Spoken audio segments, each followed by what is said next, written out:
Un motivo de consulta muy frecuente, no solo a la urgencia de adultos, sino también a la urgencia pediátrica, y que ustedes en estas semanas que hemos estado con la epidemia del COVID, además de las fiestas con ocasión del fin de año, hacen a través de la consulta telemática, es la urticaria.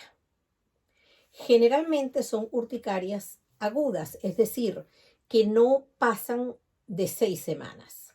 Si pasan las 6 semanas, ya las clasificamos como una urticaria crónica. De esto vamos a conversar hoy en De Piel a Piel con Miriam Raquel. ¿Cuál es la característica principal de la urticaria? En primer lugar, el tipo de lesión. Suele aparecer unas papulitas, unas lesiones elevadas con relieve, edematosas, que tienden a presentar picazón o prurito. Estas lesiones están aisladas, pero tienden a ir confluyendo. Sin embargo, van cambiando y es típico o lo caracteriza el hecho de que no duran 24 horas. No dura la lesión como se presenta, ella va cambiando de lugar, va como migrando y pueden tener la tendencia a confluir, es decir, a hacerse policíclica, porque tienden a formar así como mapas y pueden aparecer en cualquier parte. Pueden aparecer en la cara, pueden aparecer en el tronco, en las extremidades, incluso pueden ocupar o pueden afectar las palmas y las plantas. Les decía que puede aparecer a cualquier edad, incluso en niños muy pequeñitos también las solemos diagnosticar. Básicamente, entonces, la característica de la lesión que les decía dura menos de 24 horas, es decir, va cambiando, incluso a veces las dibujamos alrededor la forma para que las madres, sobre todo cuando hacemos la consulta telemática, se dé cuenta de que realmente la lesión ha cambiado de forma. Tienden a tener el relieve, por supuesto, son edematosas, aunque si uno comprime no deja fovea, es decir, no es o es una característica diferencial con el edema que se presenta a veces en los miembros inferiores, sobre todo en los pacientes adultos. Es importante que ustedes nos cuenten dónde estaba el paciente, cómo apareció, posterior a qué actividad, si ustedes lo relacionan o lo asocian con algo en especial, si el paciente tiene moco, si el paciente tiene tos, si está estornudando, sobre todo en el aspecto del área pediátrica en los niños, si tiene antecedentes de alguna enfermedad, si usted cree que es alérgico o está presentando algunas alergias, porque tiende a ser más frecuente en pacientes atópicos, es decir, en pacientes con antecedentes de asma, alergia, rinitis. Eso es importante. ¿Por qué? Porque las causas pueden ser muchas. De hecho, en un alto porcentaje nunca llegamos a saber ni a descubrir qué causó la urticaria. Sobre todo en los pacientes que pasan las 6 semanas presentando las lesiones, es decir, los pacientes que presentan urticaria crónica, en estos pacientes la conducta, la forma, el abordaje de los pacientes es distinto, porque en ellos sí está indicado investigar, hacer analítica, cosa que no solemos hacer de primera intención en un paciente que presente una urticaria aguda, es decir, que está expresando por primera vez la enfermedad, las manifestaciones en piel y que no se extiende más de las 6 semanas. Entonces, concretamente en los niños, ustedes deben narrarnos todos los antecedentes. Si usted sospecha que fue después de haber ingerido algún alimento, les recuerdo que la mayoría de las urticarias agudas no son alérgicas, es decir, no tienen ningún componente y de hecho por eso es que no lo investigamos. Suelen autolimitarse, suelen desaparecer solas. Sin embargo, en el tratamiento que vamos a ver más adelante, yo les voy a ir comentando cómo hay que tratar y mantener, porque en ocasiones duran mucho en el tiempo. Entonces, en relación a la forma, como ven En la fotografía de algunos casos pueden ser las lesiones un poco más planas, a veces son elevadas, ya les dije que tienden a confluir, y un signo importante es la picazón y que cuando desaparece no deja mancha. También es muy frecuente, quizás en un 40%, y no exagero, que se pueda asociar la lesión de urticaria con la presencia de angioedema. ¿Qué produce? ¿Qué es lo que se produce? En el organismo tenemos unas células que se denominan mastocitos o células cebadas. Estos mastocitos o células cebadas, de los cuales hay miles, eh, liberan una sustancia que se llama histamina, pero también liberan otro tipo de sustancias, otro tipo de mediadores químicos.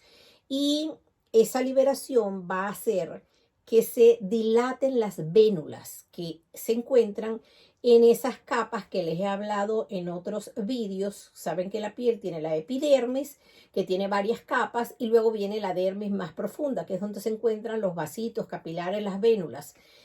La histamina y los otros mediadores químicos que libera debido a la causa que sea que haya originado este mecanismo, libera ese mastocito histamina, además de otras sustancias que llamamos, ya les decía, mediadores químicos, y eso hace que esas vénulas se dilaten, provoca un aumento de tamaño, y entonces los poros de esos vasos se hacen permeables y permiten ese edema que se sucede a nivel de la dermis, es decir, de las capas profundas. Y mientras más profundo es, pues vamos a tener la diferencia entre lo que nosotros denominamos angioedema, que es esa hinchazón o edema que se sucede a nivel de los ojos, en los párpados, que se sucede en la lengua, que se sucede a nivel de los labios, pero también en los genitales, y también lo podemos ver en las manitos y en los pies. Eso se denomina angioedema. Y en un 40%, 30% se asocia con los episodios de urticaria, y eso es lo que les alarma tanto a los padres, y por supuesto que es obvio ver cómo su hijo se va edematizando. Tienen que tener cuidado porque cuando esto afecta las mucosas, y dependiendo de los antecedentes del chico, si es un paciente alérgico, como en uno de los primeros vídeos que aparecen en mi canal de YouTube de Piel a Piel, habíamos estado en un campo motivado a la floración de las flores de lavanda, y había muchas abejas, y entonces les hice un vídeo sobre los piquetes de estos insectos, y ahí hablamos de lo que denominamos angioedema y de lo que denominamos también reacción anafiláctica, que son verdaderas urgencias. Pero si su niño lo que tiene o usted lo que presenta son las lesiones de piel que hemos visto en las imágenes y que diagnosticamos como abones, ronchas, que es lo que denominamos urticaria, y usted ve que no compromete la respiración, que el paciente no está taquipneico, es decir, con aumento de la frecuencia respiratoria, que su niño no está taquicárdico, que no está ansioso, angustiado, o por el contrario, que no presente una reacción de letargo, de adormecimiento, de decaimiento, que no haya fiebre ni haya ningún otro síntoma, no es para alarmarse. Se puede comunicar con nosotros, puede hacer una teleconsulta, una videollamada, o puede acudir, por supuesto, con su médico tratante, su médico de cabecera, o también a la urgencia. Sin embargo, hoy en día ya saben que con la pandemia de COVID, y sobre todo ahora con esta Omicron en pleno auge, pues yo les recomiendo que hagan una teleconsulta de primera intención, a menos que haya un signo de alarma. ¿Cuál es el tratamiento? En primer lugar, educarse, que es lo que estamos haciendo. Si no lo ha presentado, por lo menos ya lo conoce. Si no lo ha presentado usted, a lo mejor lo presenta algún vecino, y usted puede ayudar en la medida en que estemos educados. En segundo lugar, mantener la calma. Si no hay compromiso de vía aérea, si no hay compromiso, si el edema no es importante, usted llame a su médico, y si ya lo ha presentado en otras oportunidades, pues inicie el tratamiento con antihistamínicos H1.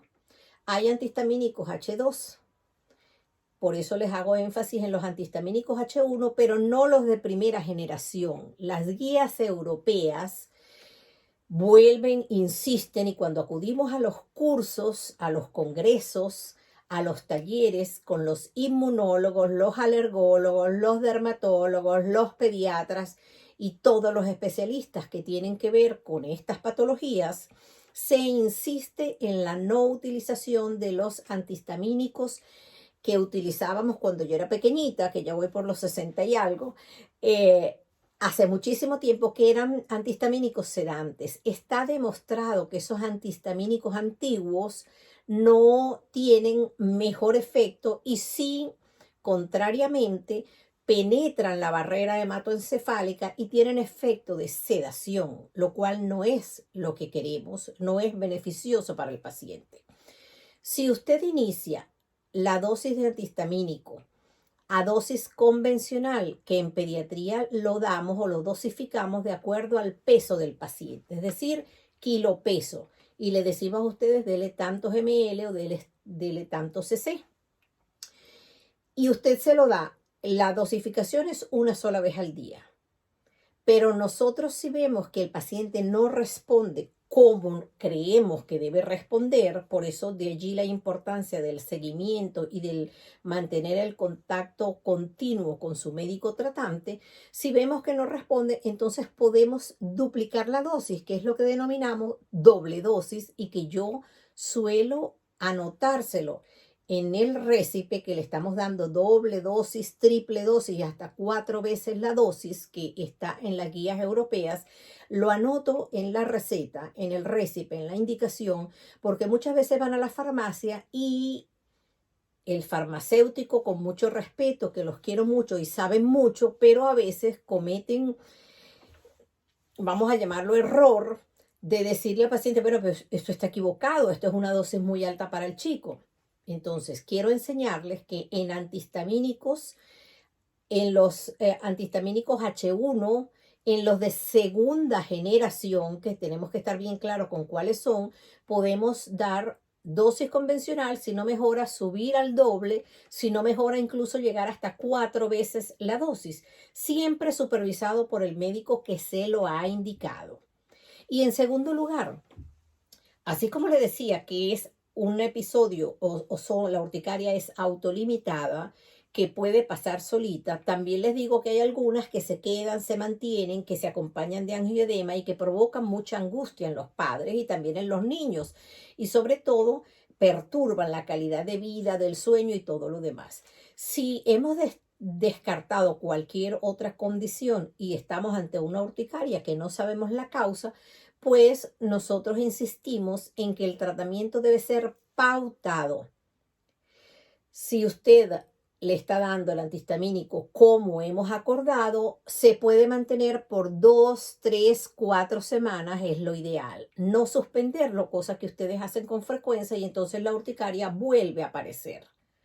Por eso es conveniente dejarlo incluso 4 semanas, y hay estudios que hablan de casos donde, estoy hablando de urticaria crónica, donde el tratamiento ha sido incluso prolongado por 12 meses, es decir, un año, sin ningún efecto ni consecuencia para el paciente.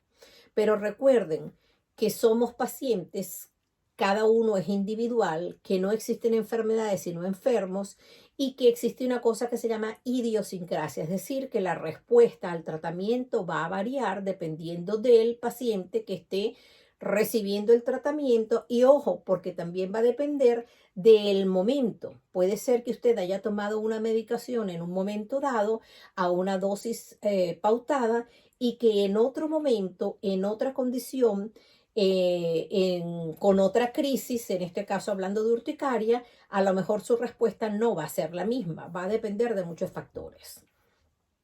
Si nosotros vemos que la urticaria se hace crónica, es decir, que pasa de las 6 semanas, entonces estamos obligados a estudiar con analítica, a descartar algún otro tipo de patología, a ver si no hay un factor inmunológico que esté desencadenando la urticaria, y también a descartar infecciones, porque cualquier agente vivo, llámese virus, los virus de la hepatitis, el HIV, ahora el SARS-CoV-2, en cualquiera de sus tipos.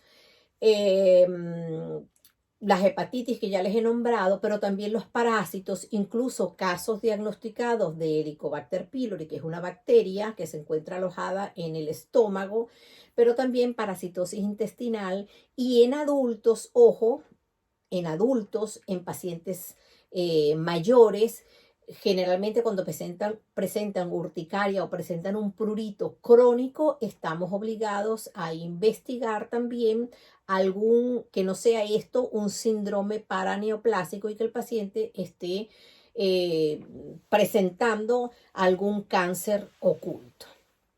Pero en términos generales, mantengan la calma, eviten, porque a veces dicen, no, doctora, pero una dieta. Ya les decía que casi nunca se asocia con, o en un muy poco porcentaje se asocia con enfermedades alérgicas. Entonces, lo que sí es importante es cuando le decimos, no le dé chuches a los niños, porque ni sanos ni enfermos, ni con urticaria ni sin urticaria, las deberían consumir. Y procure darle alimentos, sobre todo naturales. Evite tantos condimentos, tantos productos artificiales, tantos sazonadores. Procure consumir lo más natural posible su alimentación, evite los refrescos, evite las confituras, evite los enlatados, pero eso debería formar parte de su rutina de alimentación, es decir, de su dieta normal, habitual en su casa. Yo espero darles un poquitín de tranquilidad y sobre todo que se queden con esto. Deben ser antihistamínicos de segunda generación, no de los anteriores. En segundo lugar, utilizar las dosis adecuadas, que está comprobado y demostrado que con doble dosis, 3 veces la dosis o 4 veces la dosis de la mano de su médico tratante, generalmente se resuelven incluso las urticarias crónicas, de esas que no sabemos qué es. Y también olvidaba decirles que la urticaria puede ser inducida por el frío, puede ser inducida por el calor, puede ser inducida por el estrés y las emociones, que llamamos urticarias colinérgicas, y también existe una muy frecuente que es el dermografismo, que es cuando aplicamos una presión sobre la piel, de grafismo, de escribir sobre la piel, vemos cómo aparecen esas lesiones lineales edematosas y es muy frecuente en la población. Un porcentaje alto de pacientes lo presentan o de personas, no pacientes, de personas lo presentan y es una condición natural.